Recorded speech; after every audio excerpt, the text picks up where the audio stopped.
beneath the skin, beyond the stars. A month had passed since Al-Khayyal, since that night in Dubai, which was more than a game, a poem with unwritten lines. Stephen hadn't planned to end up in a small Portuguese fishing village north of Lisbon, where the sea roars raw and true. He'd come for an art symposium, or so he told himself. But the moment he stepped into the gallery, he caught it. The scent of lavender oil, cinnamon, and Valentina. There she stood, a cream-colored dress, barefoot on weathered wood. Her hair shorter, her presence as sharp as ever. Her gaze lingered on a painting, two figures entwined, yet just out of reach. "And I thought you were just a desert fleeting," she said, not looking at him. "Maybe I was," he replied. "But sand slips into places you'd never expect, like the pages of a book you never finished." She turned to him, her smile not born of joy but of memory. Setting, a former lighthouse, now an artist's retreat, battered by coastal winds, solitary. Reason, Valentina was here for a weekend, crafting an installation in solitude. But now, with Stephen before her, the night would not stay quiet. She took his hand, no words, just the press of skin on skin. She led him through a narrow hallway, up to the lighthouse's dome. There, a round room, bare walls, a mattress on the floor, candles flickering, sketches scattered, an open bottle of red wine. "I thought I wanted to be alone tonight," she said. "Then I'm your contradiction," he answered. They sat, two glasses, two souls, a gravity that pulled not just bodies but something deeper. They didn't clink glasses. They didn't even drink right away. Instead, silence, not empty, but charged, like a room that knows something is beginning. Valentina traced her neck slowly, as if checking she was awake. Then she looked at him, not just a glance, but a quiet agreement. "If you stay," she said, "know this. I don't want control. I don't want rules. I want closeness that doesn't diminish me." Stephen nodded, no words. He leaned forward, resting his forehead against hers. Her skin was warm, her breath steady, yet something trembled beneath. Not a game, not a flirtation, but an awakening. His fingertip grazed her shoulder, tracing her collarbone, feeling a pattern only he could sense. She closed her eyes. "Don't speak," she whispered. Then, movement. Soft. Her hands on his back, his in her hair. No urgency, just flow. They didn't explore to discover, but to recall what they'd always known. Their bodies met, slowly, mindfully, almost reverently. No moment echoed the last. Sometimes their lips brushed skin like wind over waves. Sometimes they paused, just to feel the tremor that came from within. As they wove together on the mattress, it wasn't undressing, it was shedding. Armor, concepts, names. A kiss on her stomach, a hand at his neck. Eyes that stayed open because closing them would mean missing something vital. And then, in the heart of their closeness, it happened. They laughed, together, quietly but fully. Not because anything was funny, but because what they felt was too vast for words. A laugh that said, yes, now, this. Their bodies moved as one, like notes that don't compete but amplify. Each breath a vow, each glance a call.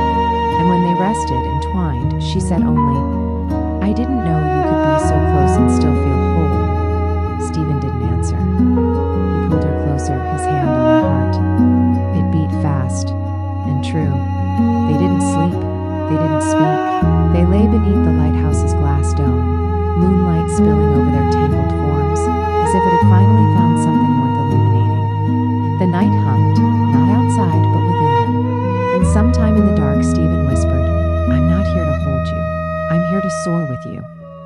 Valentina didn't reply, but she stayed and breathed with him, as if that were the entire truth. The hours stretched, losing their edges. No later, no tomorrow, only still. At some point, Valentina lay half across his chest, her breath grazing his skin, as if each exhale drew her deeper into him. Her fingers traced circles on his stomach, not seductive, not distracted, but as if unlocking a secret beneath his skin. "I think we've created something," she said softly. Stephen ran his fingers through her hair. "Something between us, or within us?" "Both," she said. "But the second stays, even when you leave."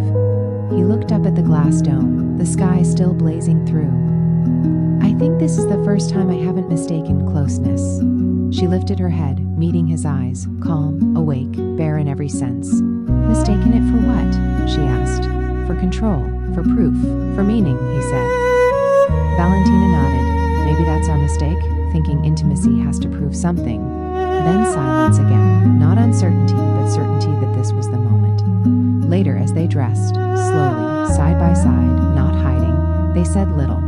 He left a note tucked in a book on the floor. Thank you for seeing me, even where I was still blind. She wouldn't find it right away. But weeks later, on a train through Tuscany, she'd unfold it, small and fragile, and press it into her sketchbook. And you, Stephen, you won't carry this night as a conquest, not as a story to tell, but as a place you entered, with your whole body, your whole being, a lighthouse, not a destination, a light. It says, you've arrived, and you're free to go on. As Stephen left the lighthouse again, silent and low, its light soft as a second skin, the morning stillness didn't weigh. It cradled him like a memory that hadn't faded but lived on inside. His steps crunched faintly on the coastal gravel. No glance back, not from indifference, but from trust. What was didn't need to be clutched or controlled. In his chest, no triumph, no loss. Just a strange sense of fullness. No checking messages, no likes, no mirrors. Just the salt on his skin, tasting of touch. Just the warmth on his wrists where she'd held him. Just an inner echo. You don't have to prove anything anymore. A fisherman nodded to him, smoking silently. Stephen nodded back. Maybe, he thought, a new chapter doesn't start with a goal, but with a different way of seeing the path. Maybe closeness isn't the reward, but the space where you meet yourself through another.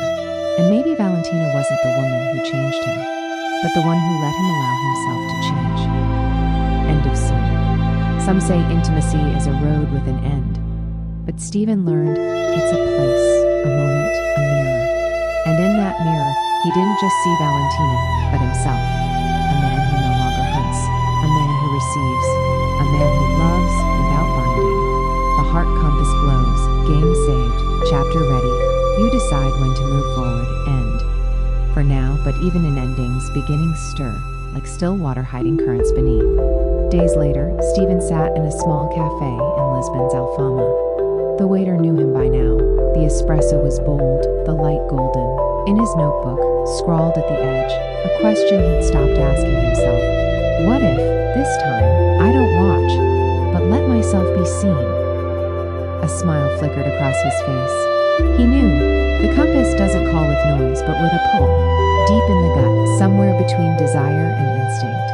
A woman sat nearby, black felt hat, red hair, an open book she wasn't reading. Her glance lifted briefly, not long, but long enough. Stephen set his pen down. He didn't stand right away, he didn't rehearse a line, he didn't wait for a sign, he felt. And then, he stepped into the next chapter. Final end of this episode. The Alfama's breeze carried stories. Not loud, not dramatic. More like a line that lingers on the tongue before it's spoken. Stephen stood, not from impatience, from curiosity. The woman in the felt hat looked up again. A little longer this time. He stepped closer. No practice pose, no smile that promised more than it held. Just presence, honest, open, like someone who didn't need to win, but to live.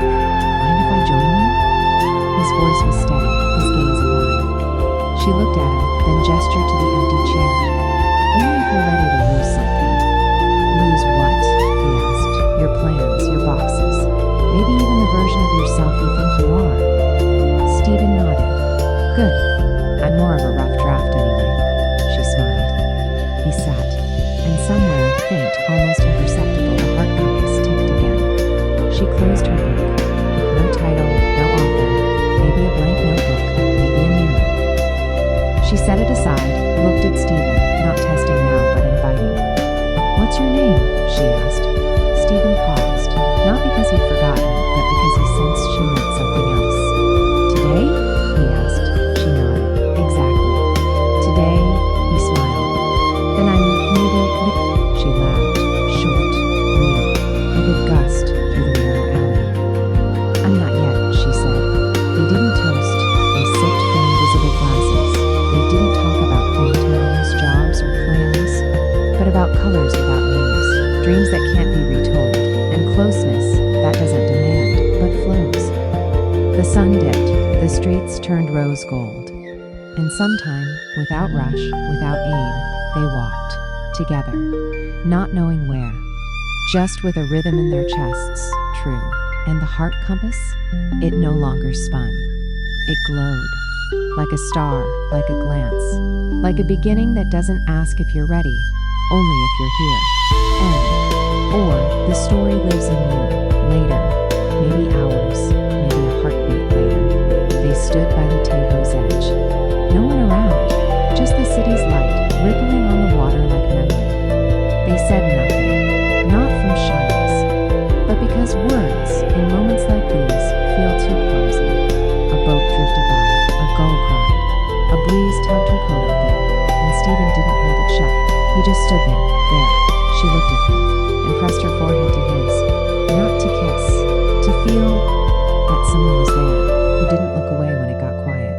Her hand on his cheek, his hands open, their bodies close, but what they shared lay deeper, beneath the skin, behind the gaze, in the breath between. Then she said softly, almost against his heart, maybe I was your chapter today, or you were mine, but something about us feels like a prologue.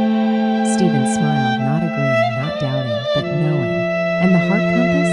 It was silent, because sometimes silence is the only yes. Epilogue, the beginning. Thank you for playing, or rather for living, the morning after. Not harsh, not loud, more like a curtain rising slowly. Lisbon's alleys stirred, but for Stephen, time moved in slow motion. She lay beside him, in a narrow bed, in a small apartment with high ceilings and clean walls. Coffee's aroma drifted from the kitchen, but neither moved. He looked at her, not like a man proud of a prize, but one touched, in a place no one else ever finds. Her eyes opened, no startle, no checking where she was. Just a smile that said, I'm still here. And now? She asked. Stephen didn't pause. He brushed a strand from her face and said, now we live a day that was never planned, but feels like it was waiting for us. She pulled the blanket higher, not from shame, but because she knew sometimes closeness is also shelter. He got up, made coffee, set 2 cups by the window, opened the shutters. The day chuckled softly. And the heart compass? It ticked, not faster, just true. Because today was simply today.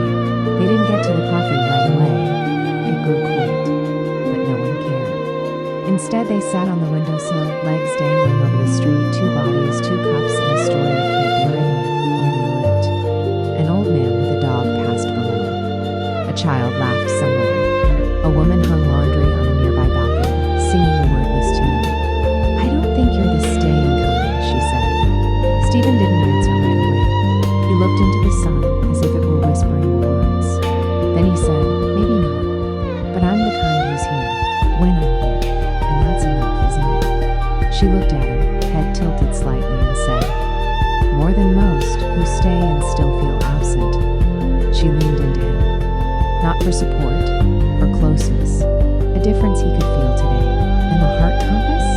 It wasn't needed anymore, because sometimes no arrow, no goal, but a person who stays without hope